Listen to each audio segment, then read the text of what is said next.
Welcome to the final chapter 7 of Sailing Around Scotland.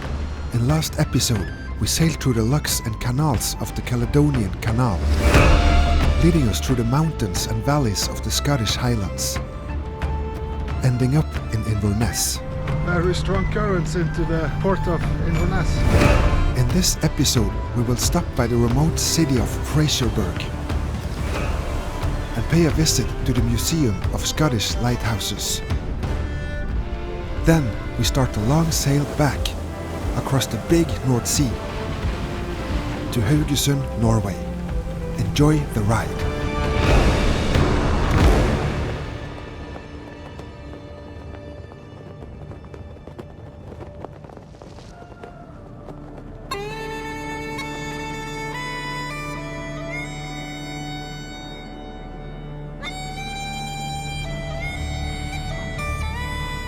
We have now reached the city of Inverness. After a couple of hours resting and refueling, Tessie was ready for the next leg, 80 nautical miles away. Okay, let's go to Fraserburgh.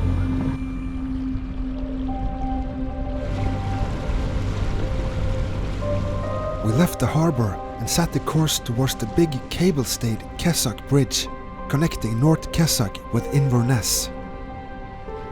Big seismic buffers are designed into the construction to protect it from any potential tectonic activity caused by the Great Glen Fault stretching across Scotland. Okay, welcome back to a new video. I'm gonna sit down here to get some shelter from the wind.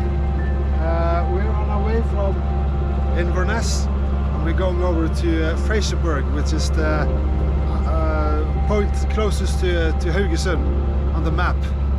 It's just on the end of it's a Moray Firth, its name is Aberdeenshire, and I'm going to sit there for a couple of days, I think, and wait for the perfect winds to arrive, and then we're going to head on over to Haugesund. So it's nice to be back in the ocean again, salt water. So now we are at high water, and it's safe to cross the bay here now. Wouldn't be possible with low water, so and the current is coming with us. But the weather report said downwind now, and I have the wind directly on my nose. So I'm a little bit anxious what's going to meet us outside at the open ocean. I guess we just have to take step by step. Right. On our way leaving the Inverness Firth, we passed some impressive buildings on our starboard beam side. This is Fort George. The historical site dates back to early 1700 and was built to control the Scottish Highlands in the aftermath of the Jacobite Rising of 1745. The current fortress has never been attacked and has remained in continuous use as a military base.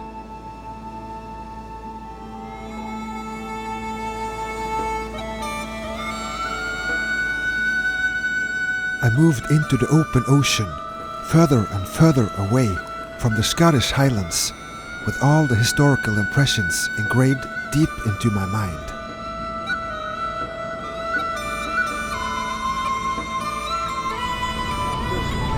Just past the great, beautiful Fort George over here before heading into offshore.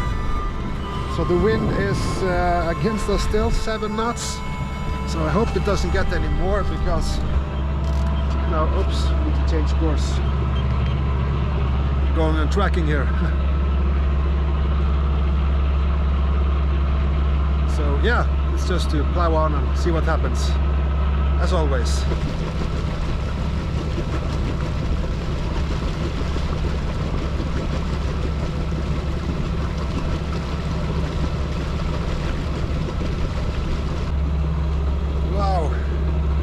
Time is 23:06 and we have 60 miles to go. It's dark and the water is completely flat, 4 knots wind. So Tess is just thriving along her coastline, going on tracking. So this is going to be the night, I think. pretty relaxing. Could be a lot worse. Try to relax a little bit. And here is the situation. I put a 1 mile security zone on the radar, and I can follow the thermal camera, the Oscar. Oops. You can see some land there coming into the zone. That's why it is an alarm. Here's something pretty cool.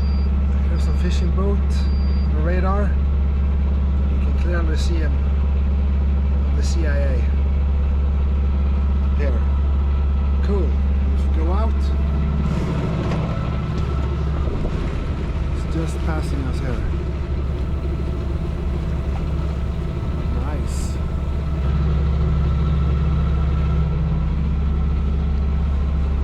Let's try to relax a little bit.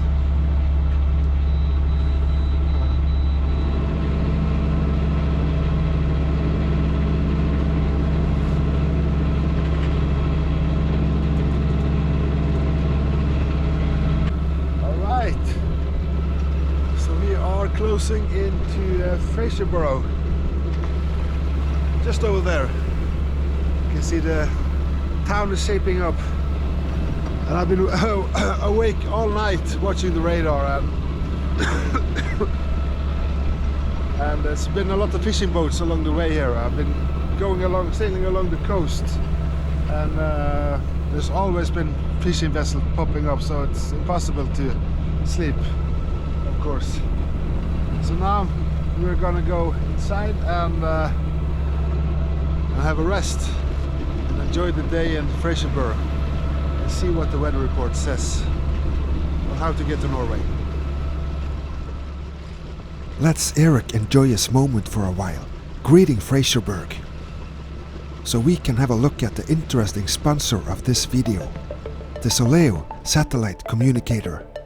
So this is the Soleo satellite navigator. I have been using this thing all around Scotland now, and it works perfectly. All I do is to switch it on. I will mount it back on my backstay and I will connect it to my phone. And in an instant I have contact with all my friends and family through satellite navigation. And it's fast, quick, and the battery life is insane, hours and hours. I crossed the North Sea and over to the Hebrides, and I still had 50% left on it. And it's dust-proof and watertight, and it can sure take a good old North Sea beating. You can download weather reports, send check-ins to let others know you're okay with the push of one button. SOS alerting with 24/7 monitoring and location sharing, all with the help of Iridium satellite network. Check out Soleo's referral program and earn up to €250 for spreading the word. So head over to soleo.com and check it out. Links in the video description. It was exciting to be out in the blue ocean again and to experience a completely new place on the map. To enter an unknown port is always stressing, but getting into this one turned out to be a very interesting choice.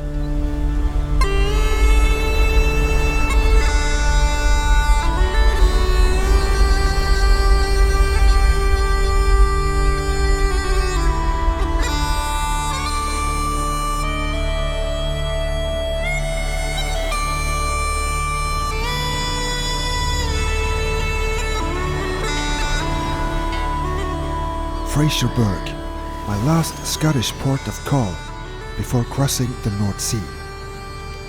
A busy fishing harbour left alone on the far end of Scotland.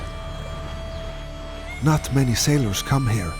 That's exactly why I wanted the experience.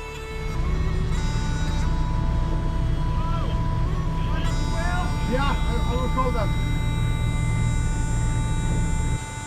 The city is named after and founded by Sir Alexander Fraser, early 1500s.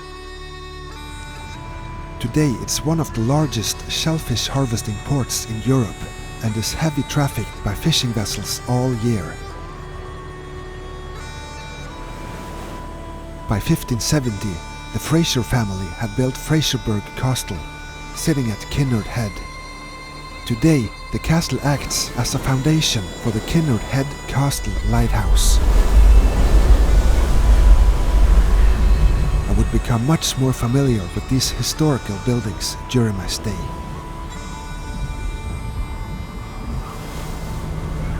Sailing vessel, Tessie, Fraserburgh watchtower. You're listening at 12. Yeah, watchtower, Tessie. Tessie, you can't come into the harbour without calling the watchtower. This is a working harbour. As you see, there's boats going out and coming in, moving about all the time. It's dangerous what you're doing. Yeah, sorry about that. I misunderstood that. So I was coming in a little too hot for the watchtower without calling in first. Eventually I was directed through a labyrinth of different breakwaters, deeper and deeper into the busy fishing port. I was again slightly embarrassed passing the big watchtower, with the harbour master himself probably keeping a good eye on me. I nodded politely and passed on until I reached the little pontoon, where I was fortunately very welcome to stay.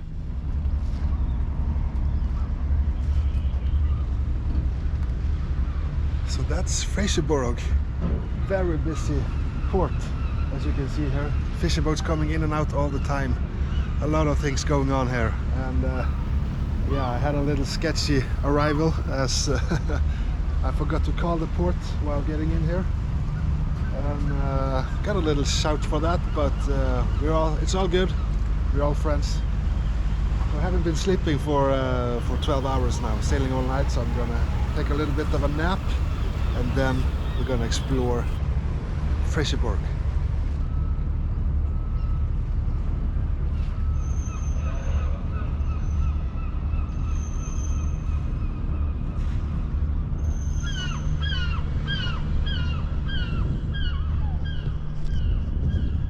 Okay, some good hours of sleep and I'm up again. And to make a long story short, I've done Tessie ready for offshore sailing again. She's been in the cruising mode, canal mode for many days now, and now I took down the dinghy and I got the stay sail on. I have to say thank you to so many nice people stopping by to say hello.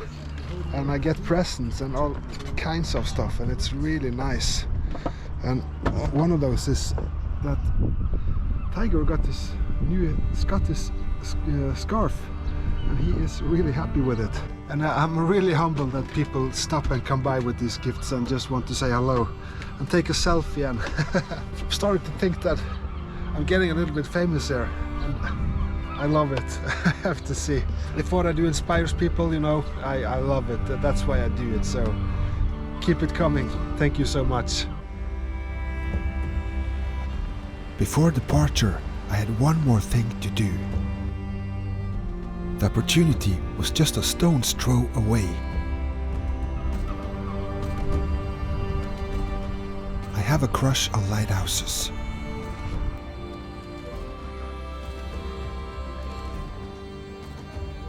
Therefore, I had waited a long time to visit the Museum of Scottish Lighthouses.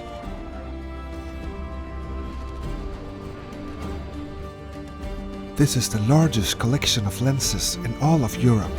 Many of them are redundant lenses that had to be removed during the automation of the lighthouses around Scotland, simply because they were too big. Some of them over 4 tons.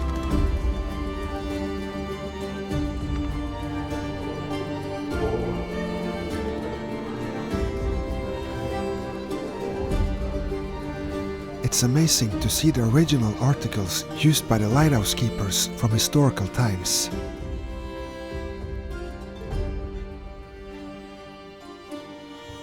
And most of the lighthouses in Scotland, as we know them today, is designed by the famous Stevenson brothers.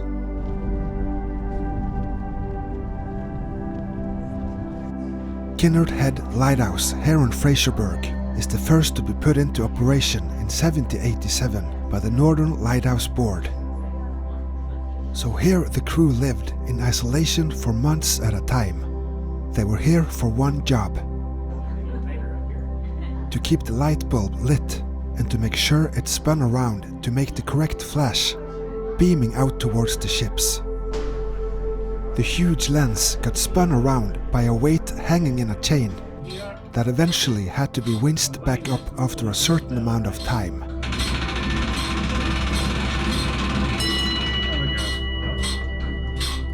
So what's going round above your head just now, that weighs in the region of about 4 tons. Sure. It isn't like it was all installed in here in 1902, so it's 120 years old. It's made On a clear day, the lens could project the light miles away. But in Scotland, it's not all nice and shiny weather all the time.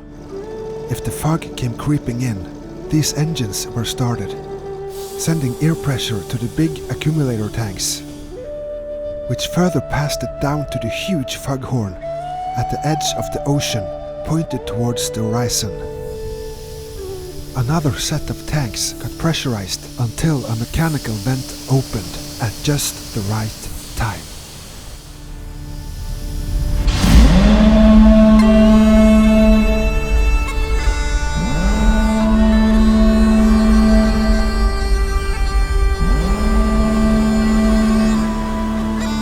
Let's enjoy 1 minute of these incredible creations, beaming out lights of hope when everything else is dark.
Let's head back on board.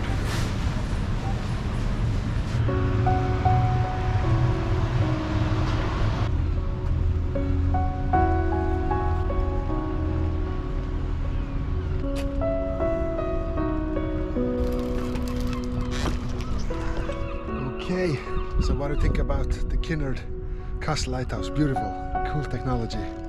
But now we are ready to set off again. Last chapter.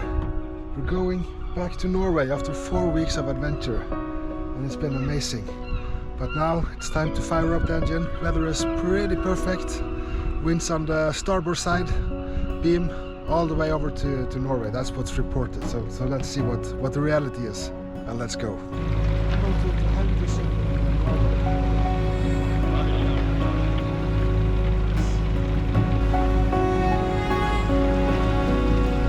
Bye for now, Fraserburgh. Fantastic. Thanks for having me. I hope you see you soon. Now, let's go to Norway. So suddenly we got the wind on our nose. A little bit off the bow here. So I think I'm gonna take the mainsail up and be ready for whatever comes.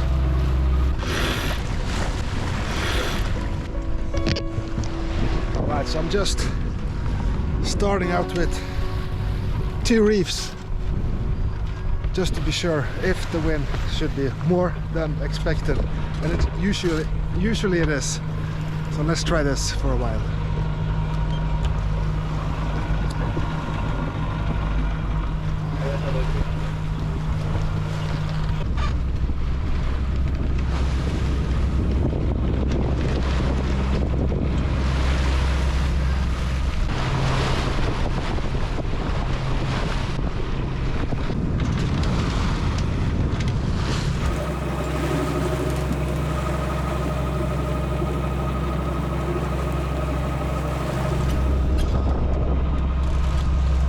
Right, so the wind is finally in our favor, coming on our side now.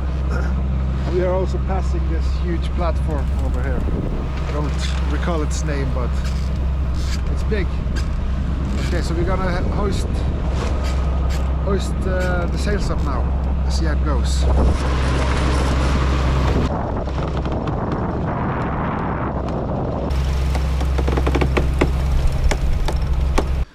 Oh, that's amazing.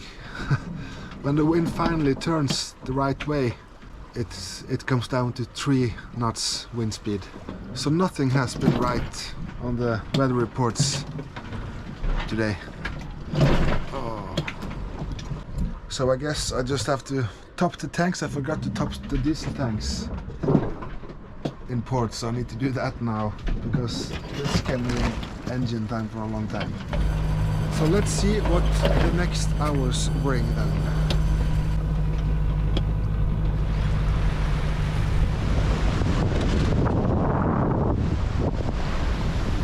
That's more like it. Finally the wind turned, as the weather report said. Straight on the side. 16 knots, perfect. 7 knots boat speed. Amazing. And we are plowing into another oil field now, so I better watch out.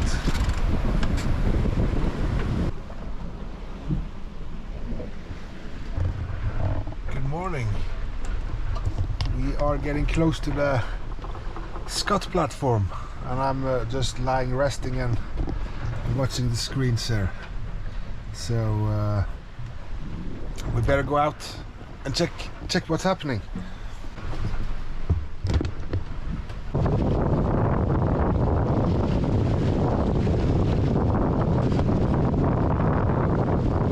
So we're just passing the Scott platform now. Huge monster, oil-sucking monster. Putting diesel straight into my tank. Perfect. And sun is coming up now, and it's 5:38 in the morning. I haven't been sleeping too much, but I'm gonna deploy the hydrovane now and put the Wattensea charger in the ocean, so I can have some power on my batteries, so I don't have to run the engine. So to get that Wattensea thing in the water, I need to stop the boat. Let's head over to standby. Against the wind.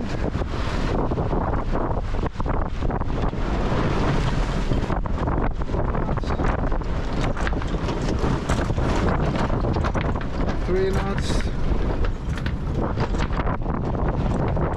2 knots. I think that's it.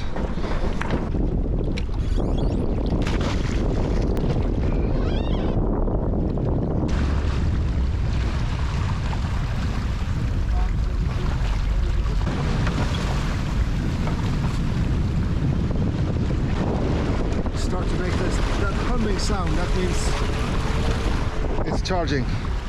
Then it's the hydrovane.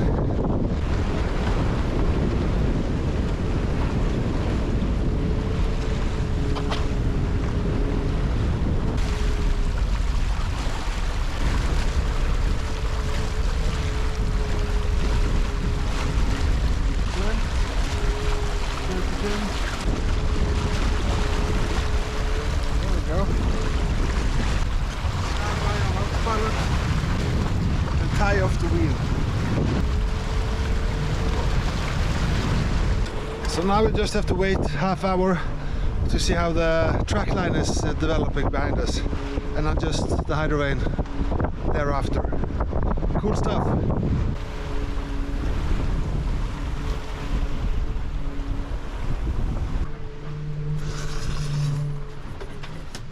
I can hear a very strong humming sound from the Wattensea now. So I wonder if something is worn out on it. If it's the propeller or maybe the bearing inside the little motor. I don't know. I'll have to check when I get back to Norway.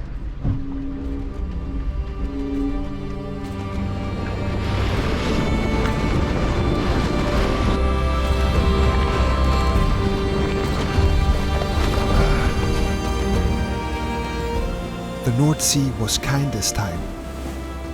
The stable winds let me set my bow on Haugesund, straight through all the big oil fields, without getting too near them. Once in a while, everything is just right out here.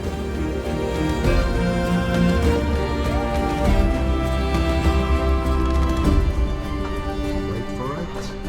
And that's 1,000 nautical miles sailed on this expedition. Wow. There are some few miles left. And let me take this sunshade away here. Still the same perfect wind, no change. Same sails, same course. But we're getting slowly out of the heavy trafficked area of oil platforms and ships. So I think it's a couple of more now and then we are free. All the way to the coast of Norway. So just to enjoy the rest of the ride. It's 70:48 now and it's about 80 nautical miles left. So we're getting there.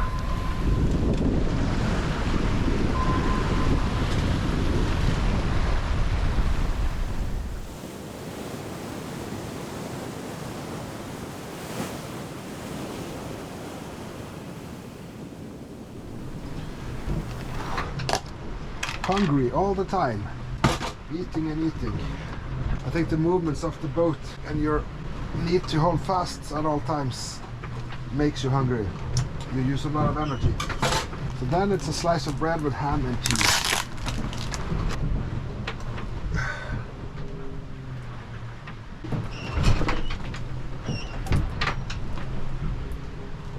It's also important to keep your body moving in these long ocean stretches. So some push-up and air squats is something that I occasionally do on the way, if the weather permits.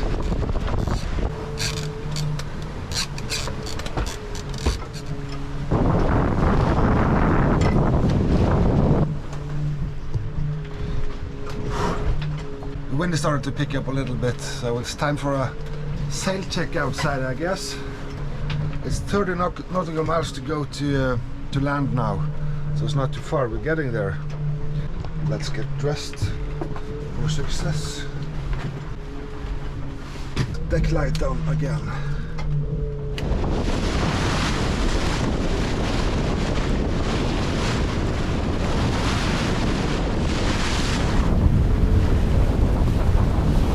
We are slightly overpowered, so I've relieved the sail a little bit, so they are flappering a little bit, but I think we're good. There's no need to reef them. I think it's only a few hours left.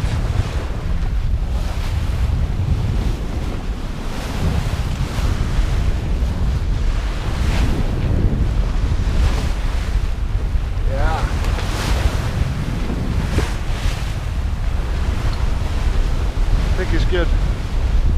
It's raining slightly, but who cares? Rain is cool. Makes you feel alive.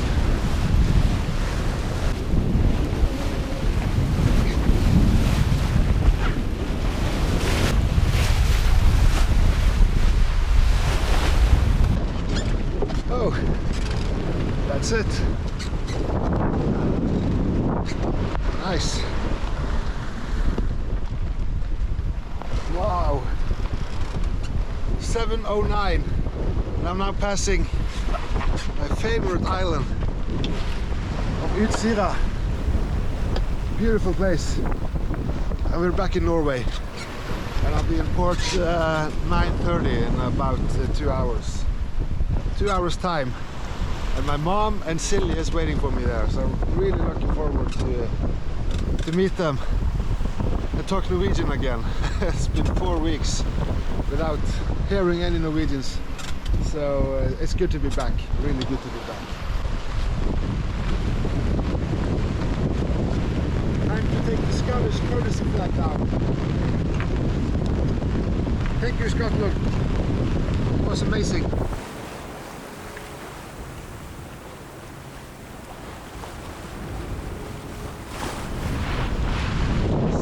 amazing to be inshore again in Haugesund. Haugesund right. The local ferry passed me and I feel right at home where I belong. Well, I belong at sea, but I like it back home as well. So we have perfect sailing conditions all the way into Haugesund now. Look at this. Full sails. So in a while we're gonna have to take down the sails and get into port.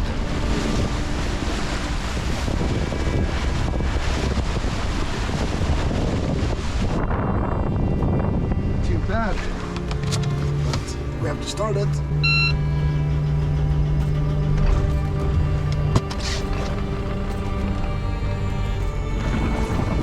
Getting this far inshore, I had no other choice than start taking in the sails. Every time I find it hard to wrap up the boat as the expedition is over. I just want more. I will never get done with this.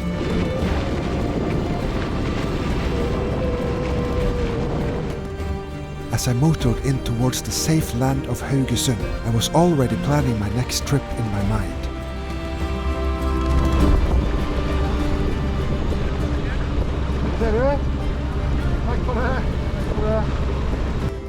But then it is really nice to be greeted by the locals as I approach the civilization. And to finally see my loved ones again, standing on the pier, waiting for me.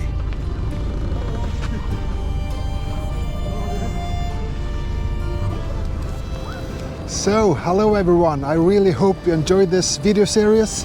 I'm back in Norway now and it's 15th of January and it's snowing, winter is coming and I love it.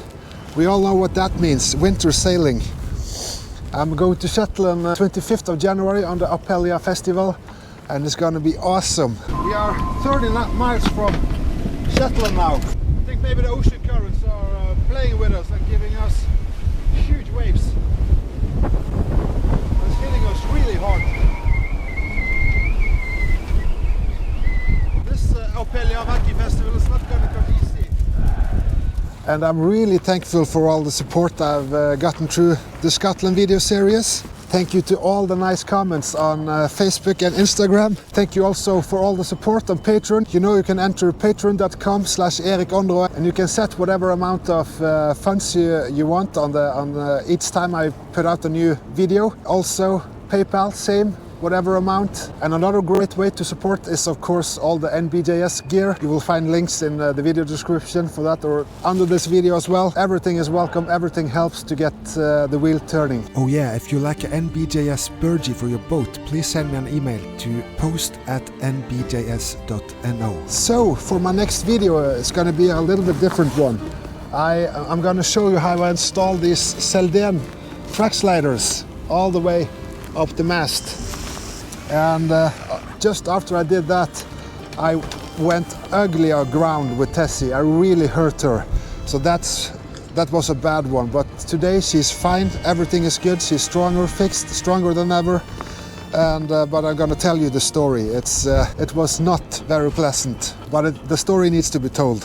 And another thing, I'm going to the Düsseldorf boat show, boat mess. It's the world's biggest boat mess, I think, in Düsseldorf. And I will stay at the Rolly Tasker sales booth to have a meet and greet. I would love to meet you guys there. And I'm going to bring some of my NBJS merch to sell on the booth there. Then it's nothing more to say than see you next video. And Happy New Year, by the way.